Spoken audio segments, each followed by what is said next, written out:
We moved here 25 years ago, and we looked at several different neighborhoods and we looked at several different shoals. For a lot of reasons, we picked our Torah. We liked Rabbi Well a lot, and he was great and made us feel comfortable right away. My cousin Cheryl McGency. It was really wonderful having bunches of people over to introduce us to, and then the others took it from there. The invitations just flowed. It was really beautiful. That was just the beginning of what felt like family to us. Torah has been a place where I feel very comfortable davening. I connected with a group of people here that I learn with every Shabbos, and I continue to come to the morning minyan. And so the shul has really been in many ways, I mean, I organize my life around the shul. It's grown sort of to be an experience that can personalize, and you pick what's comfortable for you. I got involved in some of the little women's group projects. One of them was the Candlestick Ladies, and then also the Ark Basket project. And another one was passed off to me by Carol Parsoff, who had been doing the welcome baskets.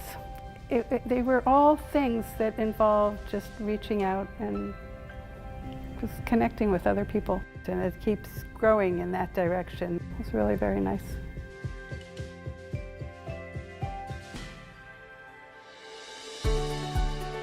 My parents were always a role model of learning and growing. I remember when my father first started learning on Shabbos with his chavruta, and now there are like 15 people in their learning group. That's my memory of growing up of my parents. Being involved in the shul and being really involved in their own Jewish life. When my in-laws want to do something, they say, let's do it.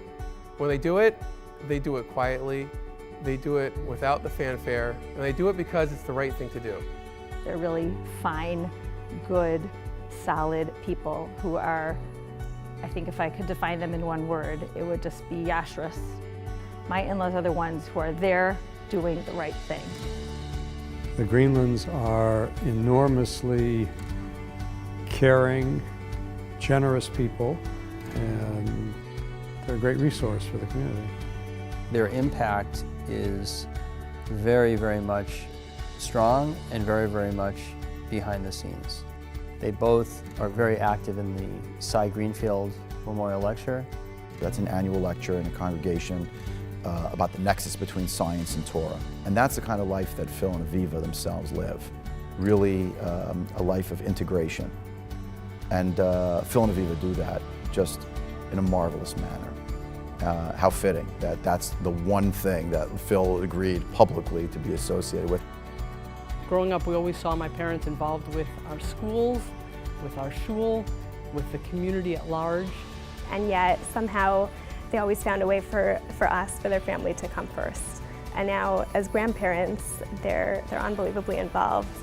My kids spend most Sundays at Saba and Savta's house. There is always a project for them to do so that they will be able to use their time and have a blast and have fun and be able to express their creativity and connect with themselves. They've made it a priority to make sure that each grandchild gets special attention, and I think that's just another part of what makes them so incredible. We love you! My parents are really incredible people. Their values permeate everything that they do and everything that they teach, everything that they model. They give of their time, they give of their resources and of their talents, not for the fanfare, but just because it's the right thing to do. And I have found that to be something that I would like to teach my children.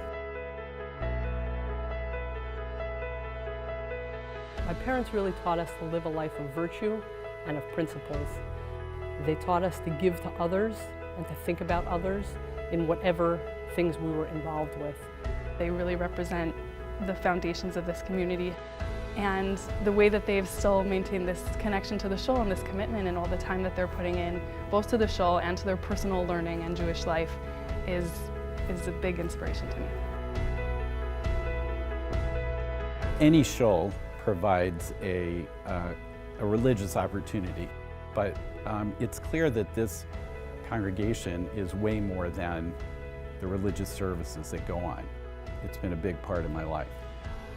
It was a very vibrant, warm place when we first came, and it's just grown more and more. It really seems to me like it's bringing the light of the Torah broader than just within, it's sharing it within our community, but also reaching out, reaching others, making the world continue in a really good direction.